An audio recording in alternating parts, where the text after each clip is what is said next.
আজি আমাৰ কাৰ্বি আংলং ইষ্টৰ ডিষ্ট্ৰিক্ট এক্সিকিউটিভখন অনুষ্ঠিত হৈ গ'ল। আমি গম পাওঁ আজি কিছুদিন আগতে আমাৰ ষ্টেট এক্সিকিউটিভ গুৱাহাটীত অনুষ্ঠিত হৈ গ'ল আৰু এইটো আমাৰ এটা প্ৰক্ৰিয়া সাংগঠনিক।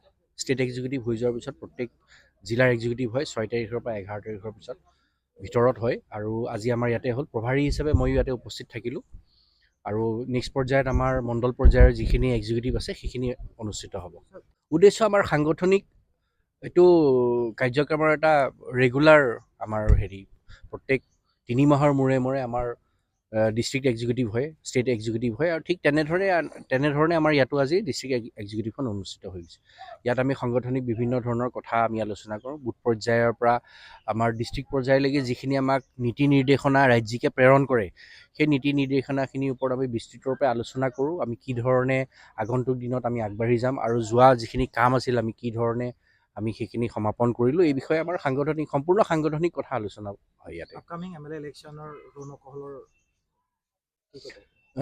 আপকামিং MLA ইলেকশ্যনৰ ৰণকৌশল আমাৰ ইয়াত তৈয়াৰ নহয়।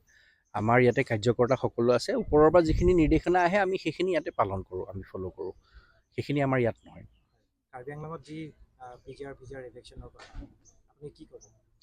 সেইটো বিষয়ে আমাৰ ক'বলগীয়া একো নাই। মুখ্যমন্ত্ৰী মহোদয় আছে, তেওঁ ইতিমধ্যে সেইখিনি তেওঁলোকে আলোচনা বিলোচনা কৰিছে, সিদ্ধান্ত লৈছে আৰু আমাৰ ৰাজ্যিক সভাপতি মহোদয়ো আছে।